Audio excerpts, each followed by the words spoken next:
Hello students, good morning. कैसे हो आप सभी।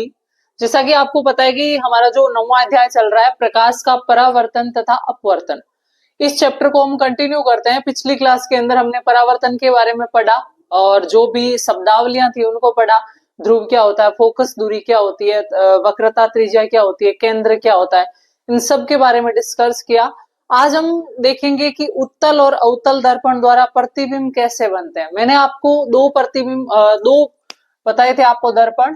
एक तो अवतल जिसमें प्रकाश किरण इधर से आ रही है और इधर से परावर्तित होगी, यानी जो अंदर की ओर धसा हुआ दर्पण का सतह परावर्तन करेगा वो क्या कहलाएगा, अवतल दर्पण। और अगर उभरी हुई सतह परावर्तन करेगी, ये आ रही है, ये किरण वापस परावर्तित हो रही है, तो इस दर्पण को हम क्या बोलेंगे, उत्तल दर्पण। अब हम देखेंगे कि इन दोनों दर्पणों के द्वारा प्रतिबिंब कैसे बनते हैं। तो आपको मेनली दो बुक के अंदर आपके टेबल दी हुई है, सभी किताब निकाल लीजिए। बुक के अंदर दो टेबल दी हुई है, पेज नंबर आपके 152 पर। 151 पर लिखा हुआ है गोलीय दर्पणों द्वारा प्रतिबिंब बनना। ये सारी भाषा क्रियाकलाप आपको नहीं पढ़ना है, आपको जो मेनली पॉइंट याद करना है वो मैं बता रही हूँ। एक सबसे पहले टेबल दी हुई है 152 पे, अवतल दर्पण द्वारा बिंब की विभिन्न स्थितियों के लिए बने प्रतिबिंब। यानी आप बिंब को किस स्थान पर रखोगे तो प्रतिबिंब है वो किस स्थान पर बनेगा। देखिए मेनली जैसे सबसे पहले हम अवतल दर्पण के लिए देख रहे हैं,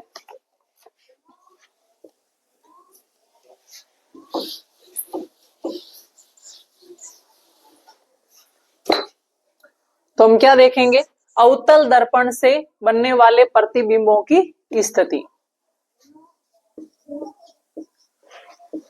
अवतल दर्पण से प्रतिबिंब,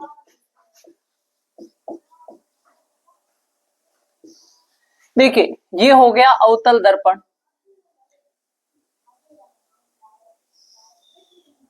इसकी ये होगी वक्रता त्रिज्या r, ये वक्रता केंद्र C, इसका मध्य बिंदु फोकस दूरी, ये इसका जो केंद्र बिंदु है दर्पण का उसे हम क्या बोलेंगे, ध्रुव, जिसे P से प्रेजेंट करते हैं। और यहाँ पर केंद्र के बाद कोई भी जो दूरी है वो हम मान लेते हैं अनंत तक, कितनी भी हो सकती है, इसे अनंत। अब देखिए आपको कैसे याद करना है, बिंब को जैसे जैसे इधर लाएंगे प्रतिबिंब पास में आता जाएगा। जैसे देखिए पहली स्थिति लिखी है, बिंब को रखेंगे अनंत पर। अगर आपने कोई चीज जिसका प्रतिबिंब आपको प्राप्त करना है आपने यहां पर रख दी, कोई व्यक्ति खड़ा है, इसको आपने अनंत पर खड़ा किया, तो इसका प्रतिबिंब कहां पर बनेगा, फोकस पर। कहां पर बनेगा, फोकस पर। ठीक है, पहली स्थिति है, अगर आप बिंब को अनंत पर रखोगे तो प्रतिबिंब कहां पर बनेगा, फोकस पर। अब देखिए जैसे जैसे आप बिंब को इधर खिसकाओगे प्रतिबिंब इधर खिसक जाएगा। दूसरी स्थिति क्या दी हुई है, अगर आप बिंब की स्थिति C से परे करेंगे, C से परे का मतलब है इस C से दूर अनंत तक, यहां पर, यहां से लेकर यहां तक कहीं पर भी बिंब हो सकता है, तो उसका प्रतिबिंब कहां बनेगा, F और C के बीच में। यानी बिंब यहां से या इधर की तरफ चलेगा तो प्रतिबिंब F से C के बीच में कहीं बनेगा। बिंब यहां पर किसी जगह रख सकते हो तो प्रतिबिंब इन दोनों के बीच में किसी जगह पर बनेगा। यानी दूसरी स्थिति है, बिंब की स्थिति C से परे तो प्रतिबिंब फोकस तथा C के बीच में। तीसरी स्थिति, अगर आपने इस वस्तु को, व्यक्ति को C पर खड़ा कर दिया तो उसका प्रतिबिंब भी कहां पर बनेगा, C पर। पहले अनंत पर, प्रतिबिंब फोकस पर। बिंब अनंत से C की तरफ आया, प्रतिबिंब फोकस से C की तरफ आया। बिंब C पर आ गया, प्रतिबिंब भी C पर बना। अब इसका उल्टा क्या होगा, बिंब को इधर रखेंगे तो प्रतिबिंब इधर बनता जाएगा। अगली स्थिति, अगर आप बिंब को रखोगे C तथा F के बीच में तो प्रतिबिंब बनेगा C से परे, जो बिंब की थी वो प्रतिबिंब की स्थिति हो जाएगी। चौथा पॉइंट है, अगर आपने बिंब को C तथा F के बीच में रखा तो प्रतिबिंब बनेगा C से परे। अगला, अगर आप बिंब को F पर रखोगे तो प्रतिबिंब कहां पर बनेगा, अनंत पर बनेगा। अगर आपने बिंब को F तथा P के बीच में रख दिया, अगर आपने बिंब को F तथा P के बीच में रख दिया तो प्रतिबिंब दर्पण से पीछे बनेगा। आईना आपको इस प्रकार टेबल याद रखनी है, ये टेबल, इसके ऊपर आप ये डायग्राम बना सकते हो कि अवतल दर्पण है, इसका P है, ये फोकस दूरी, ये वक्रता त्रिज्या, वक्रता त्रिज्या से आगे कितनी भी दूरी है वो अनंत तक होगी, ठीक है। फिर बिंब का साइज कैसा होगा, प्रतिबिंब का साइज कैसा होगा। प्रतिबिंब का साइज जैसे ये दूर से पास आएगा, पहले तो छोटा है, फिर धीरे धीरे जैसे जैसे पास आएगा तो साइज है वो बड़ा होता जाएगा। सबसे पहले में प्रतिबिंब जब प्रतिबिंब जब यहाँ पर बनेगा, बिंब यहाँ पर है, तो प्रतिबिंब इसके पास में, बिल्कुल पास में बना है तो बिल्कुल छोटा सा, तो अत्यधिक छोटा बिंदु के साइज का। जब आप बिंब को इधर से इधर लाओगे, प्रतिबिंब F से C की तरफ आएगा, थोड़ा सा दूर खिसकेगा तो थोड़ा सा बढ़ेगा, यानी छोटा नॉर्मल। फिर आपको बिंब को C पर रखोगे, प्रतिबिंब C पर बनेगा तो उसकी साइज जितनी बिंब की साइज है उतना ही प्रतिबिंब साइज का बनेगा। पहली स्थिति है, अगर प्रतिबिंब C से परे बनेगा, प्रतिबिंब जैसे जैसे दूर जाता जाएगा उसकी साइज बड़ी होती जाएगी। पहले प्रतिबिंब यहाँ पर बना था छोटा, बहुत ज्यादा छोटा, फिर इधर आया थोड़ा सा बड़ा हुआ, फिर यहाँ पर समान साइज का हो गया। C से जैसे जैसे इधर आएगा प्रतिबिंब की साइज है वो बढ़ती जाएगी, और सबसे बड़ा प्रतिबिंब जब दर्पण के पीछे बनेगा। हमेशा प्रतिबिंब वास्तविक और उल्टा, क्योंकि दर्पण के आगे बन रहा है तो वास्तविक प्रतिबिंब बनेगा, और अवतल दर्पण से हमेशा प्रतिबिंब, आपको ध्यान रखना है कैसा बनता है, वास्तविक और उल्टा। अगर इसके पीछे प्रतिबिंब बन जाए तो उसकी प्रकृति चेंज हो जाएगी, जो कि लास्ट में पॉइंट में आपके दिखाया हुआ है, आभासी तथा सीधा। इस प्रकार आपको ये टेबल याद करनी है, ठीक है। ये अवतल दर्पण की टेबल है।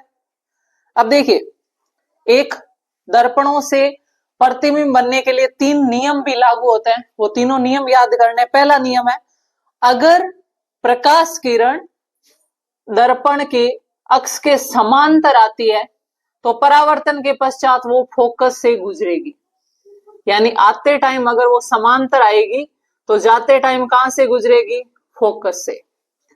अगर प्रकाश, दूसरा पॉइंट है, अगर प्रकाश किरण फोकस से आएगी तो वापस जाते टाइम, जैसे मान लीजिए ये फोकस से होकर आ रही है तो वापस जाते टाइम दर्पण के समांतर हो जाती है। पहले समांतर आई तो वापस जाते टाइम फोकस से गुजरी, दूसरे टाइम फोकस से होकर आई तो वापस जाते टाइम दर्पण के समांतर हो गई। दूसरा नियम। तीसरा है, अगर प्रकाश किरण वक्रता केंद्र पर आती है तो जिस रास्ते से आती है उसी रास्ते से ये वापस लौट जाती है। तीनों पॉइंट ध्यान रखना है। कोई भी प्रकाश किरण अगर दर्पण के समांतर आएगी, अक्ष के समांतर आएगी, तो परावर्तन के पश्चात वो फोकस से गुजरेगी। अगर फोकस से होकर आ रही है तो परावर्तन के पश्चात दर्पण के समांतर हो जाएगी, अक्ष के समांतर हो जाएगी। और अगर वो वक्रता केंद्र से आ रही है तो जिस रास्ते से आएगी उसी रास्ते से वापस लौट जाएगी। तीनों पॉइंट याद रखना है आपको। 153 पेज नंबर 153 पे जो ये 3 पॉइंट है वो आपको अंडरलाइन कर लेना, याद कर लेना, ठीक है। अगले फिर है आपके अवतल दर्पण के उपयोग। देखिए, जो अवतल दर्पण है ना, एक तो ये प्रतिबिंब को बड़ा करके दिखाता है, तो अगर कोई आपको चीज सामान्य से बड़ी करके देखनी है तो आपको कौन से दर्पण का उपयोग करना होगा, अवतल दर्पण का। जैसे डॉक्टर, दांत के डॉक्टर होते हैं, डेंटिस्ट होते हैं, वो दांत को बड़ी साइज में करके देखना चाहते हैं, तो जो दर्पण काम में लेते हैं वो कौन से लेते हैं, अवतल दर्पण। एक जो अवतल दर्पण है वो किसी लाइट को एक जगह पर फोकस करता है। देखिए, लाइट को फैला नहीं रहा है, एकत्रित कर रहा है। तो जो टॉर्च के अंदर दर्पण होता है, टॉर्च सभी जगह लाइट नहीं फैलाती, एक जगह फोकस करती है, तो जो टॉर्च में दर्पण होता है वो कौन सा होता है, अवतल दर्पण। देखिए, आपके इसमें उदाहरण दिए हुए हैं। अवतल दर्पणों के उपयोग बहुत इंपॉर्टेंट है, पूरे को अंडरलाइन कर लेना है।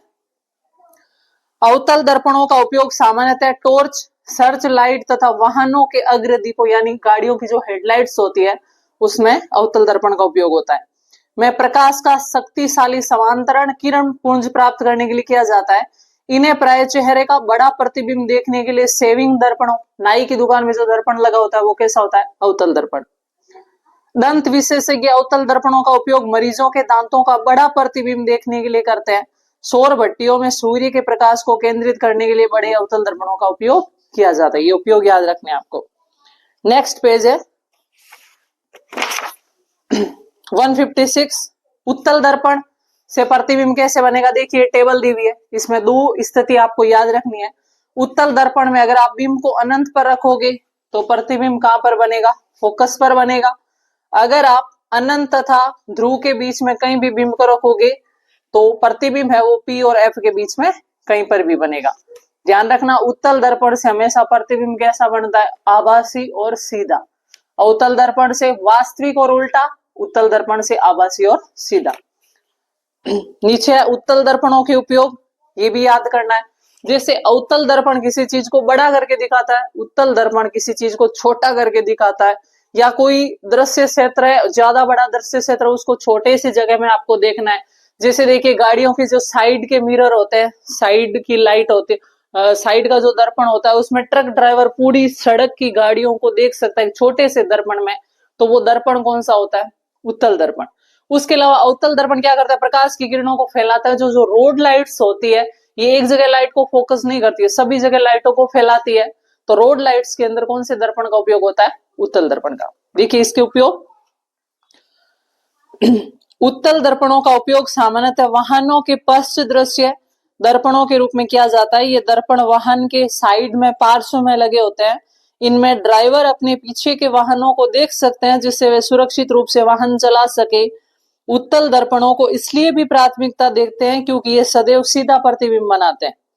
यद्यपि वह छोटा होता है, इनका दृष्टि क्षेत्र भी बहुत अधिक होता है क्योंकि ये बाहर की ओर वक्रित होते हैं। समतल दर्पण की तुलना में उत्तल दर्पण ड्राइवर को अपने पीछे के बहुत बड़े क्षेत्र को देखने में समर्थ बनाते हैं। ठीक है, अब आता है, अगर आप गोलीय दर्पणों से बिंब की स्थिति, प्रतिबिंब की स्थिति या उनकी साइज लेना चाहते हो तो आपको कौन सी चिन्ह परिपाटी का यूज करना चाहिए कि कौन सा मान है आपको पॉजिटिव में लेना है, कौन सा मान नेगेटिव में लेना है, तो वो चिन्ह परिपाटी ध्यान रखनी है। देखिए पहला पॉइंट है पेज नंबर 157, गोलीय दर्पणों द्वारा परावर्तन के लिए चिन्ह परिपाटी। गोलीय दर्पणों द्वारा प्रकाश के परावर्तन पर विचार करते समय एक निश्चित चिन्ह परिपाटी का पालन करेंगे जिसे नई कार्तीय चिन्ह परिपाटी कहते हैं। इस परिपाटी में दर्पण के ध्रुव P को मूल बिंदु मानते हैं। दर्पण के मुख्य अक्ष को निर्देशांक पद्धति का एक्स अक्ष लिया जाता है। देखिए आपके ये डायग्राम भी दिया हुआ है कि अवतल दर्पण है, जैसे इसमें बिंब सदैव दर्पण के बाईं ओर रखा जाता है। ये अवतल दर्पण है, बिंब को हम बाईं ओर रखेंगे कि नहीं रखेंगे, तो बिंब सदैव दर्पण के बाईं ओर रखा जाता है। इसका अर्थ है कि दर्पण पर बिंब से प्रकाश बाईं ओर से आपतित होगा। आपने वस्तु इधर रखी है तो प्रकाश इधर ही तो जाएगा। ठीक है, दूसरा है, मुख्य अक्ष के समानांतर सभी दूरियां दर्पण के ध्रुव से मापी जाती है। मूल बिंदु के दाईं ओर मापी गई दूरियां धनात्मक मानी जाती है, यानी इधर की दूरियां ऋणात्मक, इधर की दूरियां धनात्मक। कहने का मतलब है अगर आप प्रकाश की दिशा में जाओगे, इधर जा रहे हो तो दूरी धनात्मक, अगर आप विपरीत दिशा में आओगे तो दूरी ऋणात्मक। यानी P बिंदु से अगर आप इधर की साइड आ रहे हो, प्रकाश इधर जा रहा है, तो विपरीत साइड में हो तो नॉर्मली सीधा रटने वाली चीज दे दी है कि बाईं ओर की दूरियां जो है वो ऋणात्मक मानेंगे और दाईं ओर की दूरियां धनात्मक मानेंगे। चौथा पॉइंट है, मुख्य अक्ष के लंबवत तथा ऊपर की ओर मापी जाने वाली दूरियां धनात्मक होती है। अगर ये जैसे अक्ष है, इस अक्ष में से ऊपर की ओर वस्तु रखी है तो इसको मान हम पॉजिटिव में रखेंगे।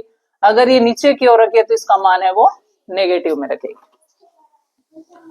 अगला है दर्पण सूत्र तथा आवर्धन, यानी दर्पण सूत्र कैसे बनाते हैं। तो अगले पेज पे आपके दर्पण सूत्र दिया हुआ है, इसको आप कोष्टक में बंद करके स्टार मार्क लगा लेंगे। 1/V प्लस 1/U बराबर 1/F।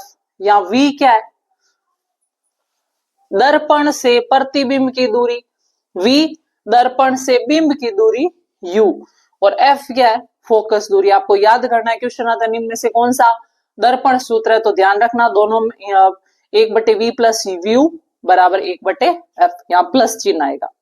आवर्धन क्या होता है, प्रतिबिंब की ऊंचाई बटे बिंब की ऊंचाई। अगर प्रतिबिंब की ऊंचाई या साइज ज्यादा है, बिंब की साइज कम है, तो आवर्धन पॉजिटिव होगा। अगर प्रतिबिंब छोटा बन रहा है, साइज बिंब बड़ा बन रहा है, मतलब आवर्धन माइनस में होगा। कहने का मतलब है कि अवतल दर्पण है वो प्रतिबिंब बड़ा बनाता है, जो वस्तु है बिंब है उससे प्रतिबिंब बड़ा बनाता है। तो अवतल दर्पण की आवर्धन क्षमता धनात्मक होती है। उत्तल दर्पण वस्तु से छोटा प्रतिबिंब बनाता है, उत्तल दर्पण का आवर्धन क्या होगा, ऋणात्मक। देखिए नीचे लिखा हुआ भी है, ध्यान दीजिए, बीम की ऊंचाई धनात्मक ली जाती है क्योंकि बीम प्राय मुख्य अक्ष के ऊपर रखा जाता है। आभासी प्रतिबिंबों के लिए बीम की ऊंचाई धनात्मक लेनी चाहिए तथा वास्तविक प्रतिबिंबों के लिए इसे ऋणात्मक लेना चाहिए। आवर्धन के मान में ऋणात्मक चिन्ह से ज्ञात होता है कि प्रतिबिंब वास्तविक है। आवर्धन के मान में धनात्मक चिन्ह बताता है कि प्रतिबिंब आभासी है। आया कि नहीं आया समझ में? तो ये आपके अवतल और उत्तल दर्पण से बनने वाले प्रतिबिंब, उनकी साइज, आवर्धन, प्रतिबिंब सूत्र, इन सब को हमने पढ़ा। और इसके साथ ही आपके जो प्रकाश का परावर्तन वाला पार्ट है वो कंप्लीट होता है। तो देखिए स्टूडेंट्स, प्रकाश के परावर्तन के बाद हम अगली घटना पढ़ते हैं, प्रकाश का अपवर्तन। प्रकाश का अपवर्तन क्या होता है? प्रकाश का अपवर्तन, देखिए ये वायुमंडल है, इस वायुमंडल में प्रकाश बाहर से आ रहा है। जैसे ही वायुमंडल में प्रकाश प्रवेश करेगा तो बाहर का माध्यम जैसे बिल्कुल खुला खुला है, विरल माध्यम है। वायुमंडल में घुसते ही माध्यम है थोड़ा सा चेंज हो जाता है, कहीं धूल मिट्टी एक्स्ट्रा मटेरियल है जो माध्यम को बिल्कुल संकरा सघन बना देते हैं, जिससे क्या होगा कि प्रकाश का रास्ता बिल्कुल सीधा नहीं रहेगा। ये कण प्रकाश से टकराएंगे, कभी इसको इधर फेंकेंगे, कभी इधर, कभी इधर, कभी इधर, कभी इधर, कभी इधर। कुल मिलाकर प्रकाश की जिग-जैग मूवमेंट होगी। कैसी मूवमेंट होगी? जिग-जैग। यानी प्रकाश का अपवर्तन क्या है? प्रकाश किरण किसी एक माध्यम से दूसरे माध्यम में प्रवेश करती है तो अपने पथ से हट जाती है। इसी घटना को क्या कहते हैं? प्रकाश का अपवर्तन। इसका सबसे इंपॉर्टेंट एग्जांपल है तारों का टिमटिमाना। हम तारों को देखते हैं तो ऐसा लग रहा है कि तारे टिमटिमा रहे हैं, नहीं, तारा है वो बिल्कुल सीधा प्रकाश देता है। लेकिन क्या है कि जैसे ही तारों का प्रकाश हमारी आंखों तक पहुंचता है तब तक वो वायुमंडल में लाखों कणों से टकराता है, कभी इधर जाएगा, कभी इधर जाएगा, कभी इधर जाएगा, तो हमें ऐसा लग रहा है कि तारा टिमटिमा रहा है। तो तारों का टिमटिमाना प्रकाश की किस घटना का उदाहरण है? अपवर्तन का। अब इस अपवर्तन के दो नियम है, उसको हम देखते हैं।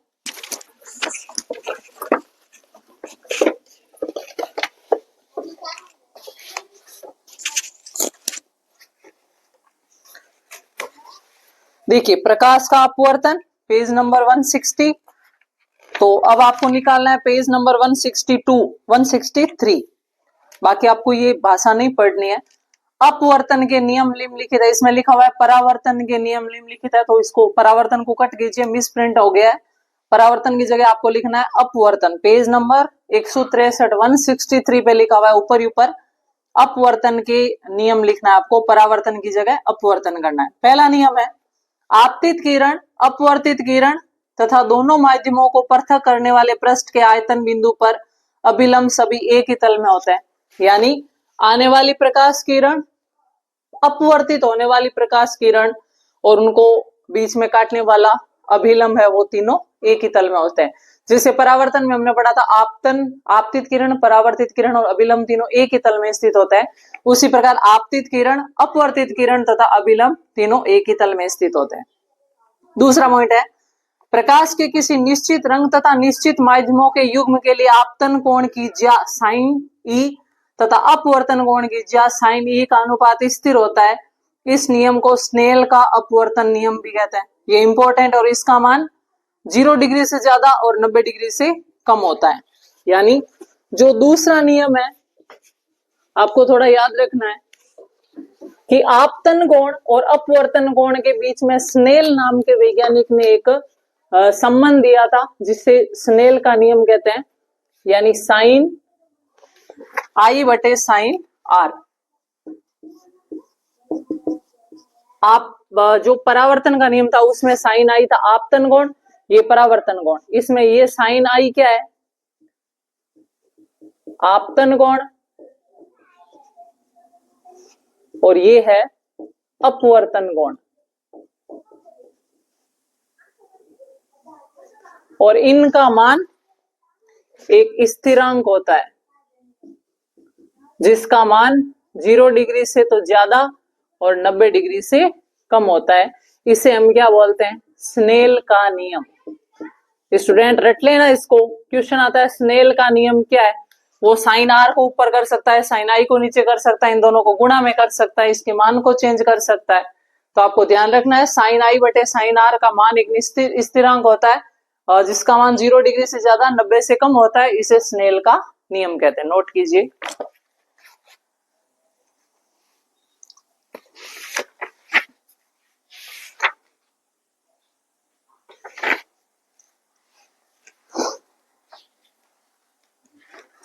और नेक्स्ट पॉइंट हम देखते हैं कि जो एक माध्यम से दूसरे माध्यम में प्रकाश किरण जाकर अपवर्तित होती है, तो माध्यमों का निर्धारण करने के लिए कि कौन सा माध्यम सघन है कौन सा विरल है, उसका निर्धारण करने के लिए जो मानक मान दिया जाता है वो क्या कहलाता है? अपवर्तनांक कहलाता है। क्या कहलाता है?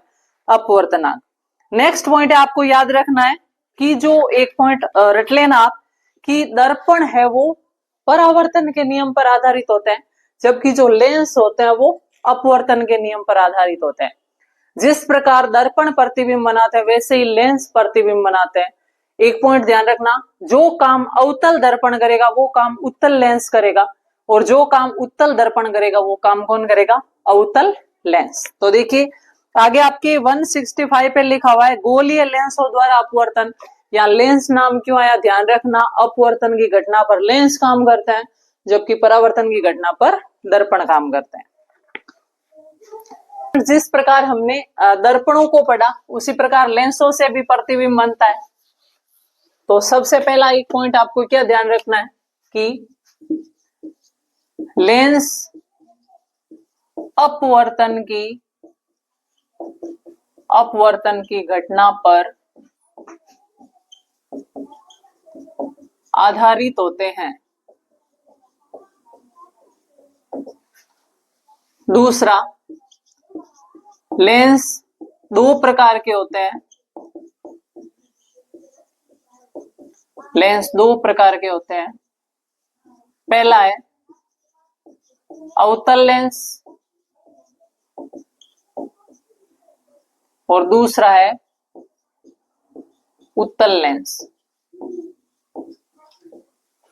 अवतल लेंस देखिए इस प्रकार का होता है जो दोनों साइड से उभरा हुआ और बीच में पिचका हुआ। उत्तल लेंस इस प्रकार का होता है जो किनारों से पतला और बीच में से मोटा होता है। देखिए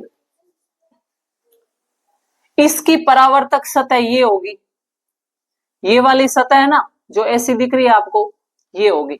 हालांकि ये लेंस अवतल है लेकिन ये दर्पण कौन सी की तरह दिख रहा है? उत्तल की तरह दिख रहा है कि नहीं दिख रहा है? तो इसे हम अवतल लेंस किसकी तरह काम करेगा? उत्तल दर्पण की तरह। उसी प्रकार इसकी ये सतह परावर्तक का काम करेगी।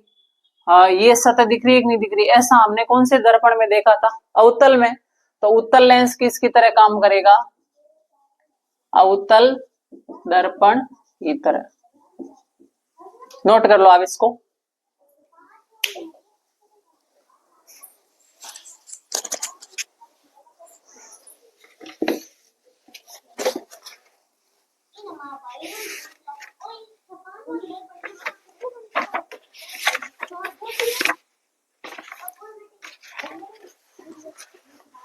और नेक्स्ट हम देखते हैं कि जिस प्रकार अवतल और उत्तल दर्पण से प्रतिबिंब बने थे उसी प्रकार अवतल लेंस और उत्तल लेंस से भी प्रतिबिंब बनते हैं।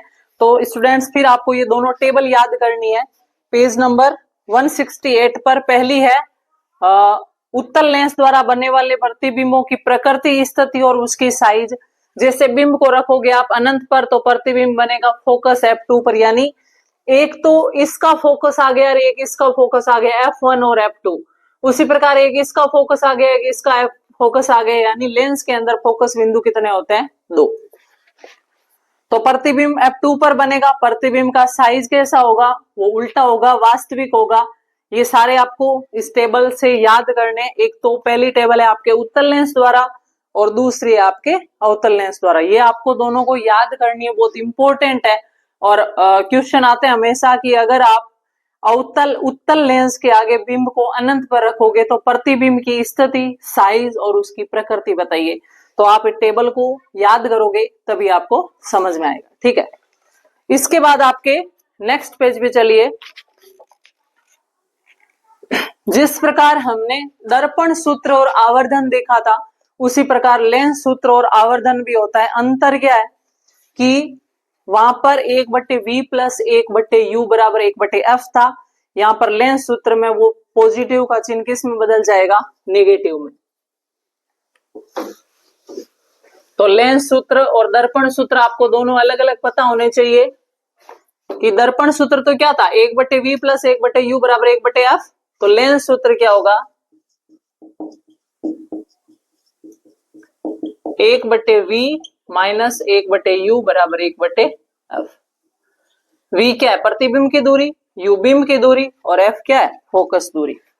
उसी प्रकार आवर्धन, प्रतिबिंब की साइज बटे बिंब की साइज।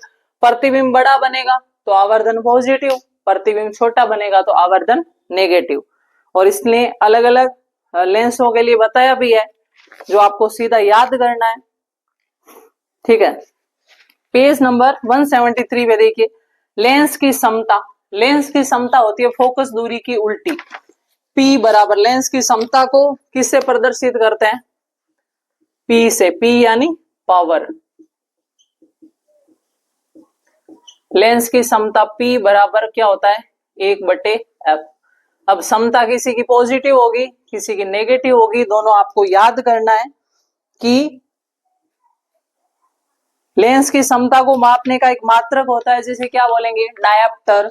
इसे कैपिटल D से लिखते हैं। आप चश्मा बनाने जाते हो ना, तब आपकी पावर या तो पॉजिटिव में लिखी होती है या नेगेटिव में लिखी होती है, और आगे D लिखा होता है। D क्या होता है, डायप्टर।